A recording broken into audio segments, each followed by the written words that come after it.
Erich Dürrenmatt, Monstervortrag über Gerechtigkeit und Recht, 1969. Wollen wir eine gerechte Gesellschaftsordnung konstruieren, gibt es vom Material Mensch her, das uns zum Bau zur Verfügung steht, zwei Konstruktionsmöglichkeiten. Wir können vom besonderen Begriff des Menschen ausgehen, vom Individuum, oder vom allgemeinen Begriff des Menschen, von der Gesellschaft. Wir müssen wählen. Doch bevor wir wählen, müssen wir uns über die Gerechtigkeit klar werden, die wir durch eine Gesellschaftsordnung verwirklichen können. Doch wie der Mensch zwei Begriffe von sich aufstellt, besitzt er auch zwei Ideen von der Gerechtigkeit. Das Recht des Einzelnen besteht darin, sich selbst zu sein, dieses Recht nennen wir Freiheit. Sie ist der besondere Begriff der Gerechtigkeit, den ein jeder von sich macht, die existenzielle Idee der Gerechtigkeit.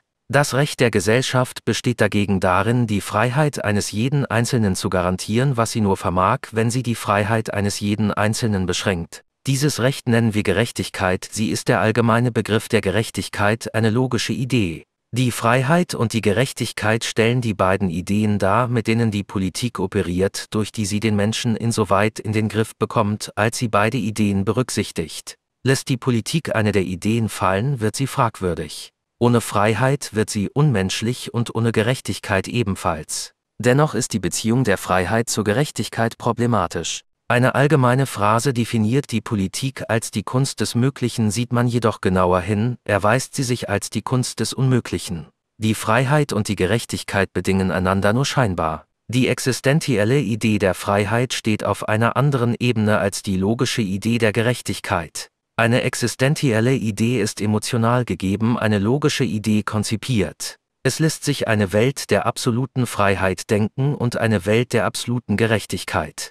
Diese beiden Welten würden sich nicht decken, sondern einander widersprechen. Beide würden zwar eine Hölle darstellen, die Welt der absoluten Freiheit einen Dschungel, wo der Mensch wie ein Wild gejagt, die Welt der absoluten Gerechtigkeit ein Gefängnis, wo der Mensch zu Tode gefoltert wird. Die unmögliche Kunst der Politik besteht darin, die emotionale Idee der Freiheit mit der konzipierten Idee der Gerechtigkeit zu versöhnen. Das ist nur auf der Ebene des Moralischen möglich und nicht auf der Ebene des Logischen. Anders gesagt, die Politik vermag nie eine reine Wissenschaft zu sein. Die Ideologien sind die Kosmetika der Macht, doch wozu braucht sich die Macht zu schminken? Einerseits sind politische Ideologien Philosophien, politische Zustände zu verewigen oder zu verändern, Ideologien sind Ausreden, an der Macht zu bleiben oder Vorwände, an die Macht zu kommen. Aber die Macht kann nur mit den Mitteln der Macht behauptet oder erobert werden, mit der Gewalt. So rechtfertigen die Ideologen nicht nur die Macht, sie verklären auch die Gewalt, mit deren Opfern sie nachträglich wie Beerdigungsinstitute verfahren, sie richten her, was sie hingerichtet haben. Die Demokratie ist eine der großen politischen Ideen des Menschen. Dazu finden sich in der Schweiz Ansätze. Die Demokratie ist ein Versuch, innerhalb eines Machtsystems möglichst viele an der Macht zu beteiligen, die Mehrheit herrscht über die Minderheit. Doch je komplizierter ein Staat wird, desto komplizierter wird die Durchführung der Demokratie. Die Schweiz, in der noch Möglichkeiten einer direkten Demokratie bestehen, macht davon keine Ausnahme. Ein Land muss nicht nur regiert, es muss auch verwaltet werden. Es sind nicht nur Beschlüsse zu fassen, sie sind auch zu verwirklichen. Die Politik setzt sich aus Politikern zusammen, die die Politik beschließen, und aus Beamten, die die Politik durchführen. Je komplizierter nun der gesamtpolitische Apparat eines Landes wird, desto mehr werden Politiker Beamte und Beamte Politiker. Unser Parlament setzt sich heute weitgehend aus Beamten und Funktionären zusammen, ein Trend, der durch die Neigung, die Gesellschaft in ein unübersichtliches Machtsystem zu verfilzen, noch unterstützt wird. Das Parlament repräsentiert in Wirklichkeit nur sich selbst und nur ideologisch das Volk. Die Struktur der modernen Gesellschaft, in der ein jeder irgendwie ein Angestellter ist, arbeitet der Demokratie entgegen. Ein jeder ist gewohnt, sich verwalten zu lassen.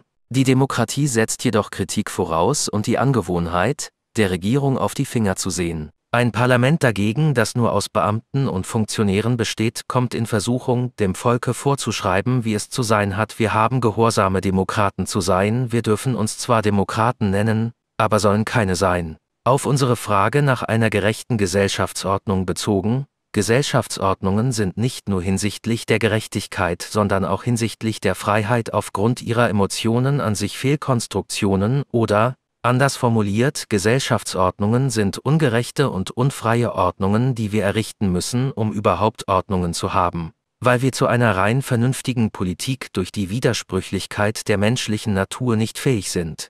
Noch böser, Es gibt keine gerechte Gesellschaftsordnung, weil der Mensch, sucht er die Gerechtigkeit mit Recht jede Gesellschaftsordnung als ungerecht und sucht er die Freiheit mit Recht jede Gesellschaftsordnung als unfrei empfinden muss. Der moderne Mensch ist der Barbarei seiner Zivilisation verfallen. Er nistet sich in dieser Wildnis ein wie der Urbauer, der sein Stück Land beackert. Er sitzt in seinem Büro oder arbeitet in einer Fabrik. Er verdient sein Brot mit dem, was ihm die Zivilisationswildnis an Erwerbsmöglichkeiten bietet, ohne sie als Ganzes zu verstehen, ja oft ohne seine Tätigkeit in ihrer ganzen Auswirkung zu begreifen. Ihm gegenüber kommt ein Menschenschlag auf, der die zivilisierte Wildnis wie ein Nomade benutzt, der statt ein Pferd zu reiten Motorrad fährt.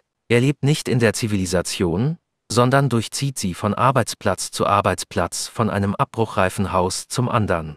Die heutigen Rockers sind die ersten Menschen, die sich von der modernen Zivilisation auf ihre Art wieder befreit haben, die nicht mehr nach ihrem Sinn fragen, denen sie nicht mehr wie ein Gefängnis vorkommt, sondern als Natur. Sie protestieren gegen jene, die zwar glauben, in einem Gefängnis zu leben, ohne sich jedoch dagegen aufzulehnen. Die Rockers schockieren die Spießer, die sich in ihr Schicksal ergeben und es als unveränderbar angenommen haben. Meine Damen und Herren, ich denke dramaturgisch. Ich denke die Welt durch, indem ich sie durchspiele. Das Resultat dieses Denkprozesses ist nicht eine neue Wirklichkeit, sondern ein komödiantisches Gebilde, in dem sich die Wirklichkeit analysiert wiederfindet, genauer in dem sich der Zuschauer analysiert wiederfindet. Das dramaturgische Denken rückt die politische Wirklichkeit in ein anderes Licht, ins Licht der Bühnenscheinwerfer, ins grelle Licht der Satire. Das dramaturgische Denken weist auf den Widerspruch zwischen Denken und Handeln des Menschen hin. Es ist eine Anleitung, spielerisch über die Wirklichkeit kritisch nachzudenken, ein Vorschlag, wie vielleicht auch die Politik bisweilen über die Wirklichkeit reflektieren sollte, unideologisch und mit Fantasie,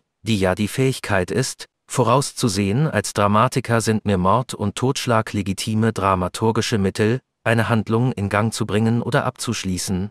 Als politischem Menschen sind mir Mord und Totschlag ein Gräuel. Vergleichen wir den Planeten, auf dem wir leben, und es bleibt uns trotz Raumfahrt kein anderer zur Verfügung. Vergleichen wir die Erde mit einem Schiff, so bin ich durchaus in der Lage, von den Ordnungen, die in den verschiedenen Kabinenklassen herrschen, eine Beschreibung zu geben und auf verschiedene Regeln des Zusammenlebens hinzuweisen, etwa auf die gesellschaftliche Notwendigkeit, beim Dinner in der ersten Klasse Smoking zu tragen. Diese Beschreibung wird jedoch in Frage gestellt, wenn die Anzahl der Passagiere sich ändert. Die Ordnung und damit die Beschreibung dieser Ordnung ist nur gesichert, wenn die Anzahl der Passagiere im Wesentlichen gleich bleibt. Verringert sich die Anzahl der Passagiere oder nimmt sie zu, wird die Ordnung in den verschiedenen Klassen und die Beschreibung dieser Ordnung fragwürdig. Besteht die erste Klasse aus Einzelkabinen, die zweite aus Zweier- und die dritte aus Zehnerkabinen, wird diese Ordnung sinnlos, wenn jede Klasse nur mit 2 Passagieren belegt ist. Jeder Passagier besitzt dann eine Kabine, jene der dritten Klasse die größten. Auch findet aus lauter Langeweile ein Zusammenschluss der Passagiere statt. Das Tragen eines Gesellschaftsanzugs wird aus Mangel an einer Gesellschaft lästig. Warum sollen sich 2 in einen Gesellschaftsanzug zwängen, wenn die 4 anderen mit offenem Hemd herumlaufen? Wird das Schiff mit Passagieren überfüllt, fällt das Klassensystem ebenfalls zusammen. Bei einem normal belegten Schiff herrscht in der ersten Klasse das Prinzip der Freiheit vor. Jeder Passagier besitzt seine eigene Kabine und soll möglichst frei und ungestört sein. Die zweite und gar die dritte Klasse werden mehr vom Prinzip der Gerechtigkeit geregelt. Wächst jedoch die Anzahl der Passagiere an, können mit der Zeit keine Einzelkabinen mehr gewährt werden, notgedrungen werden strengere Bestimmungen über das Zusammenleben der Passagiere eingeführt. Sowohl die Einzelkabine als auch der Smoking wird ein Privileg, das desto ärgerlicher wirkt, je mehr die Anzahl der Passagiere anschwillt. Die Notwendigkeit, gerecht zu sein, hängt daher von der Anzahl der Passagiere ab. Je größer diese Anzahl, desto geringer die Freiheit des Einzelnen, bis ihm in allen Klossen zusammengepfercht nur noch die Freiheit des Geistes übrig bleibt. Bezogen auf unseren Planeten, je größer seine Bevölkerung, desto entscheidender wird die Gerechtigkeit, desto größer wird ihr Primat. Nur so hat die Demokratie noch einen Sinn, im Kampf gegen den Staat für den Staat, in der Auseinandersetzung mit der Institution für die Institution als Versuch, den Staat zu vermenschlichen. Mehr als den Staat zu humanisieren, vermag keine Politik, sonst wird sie zum Abenteuer.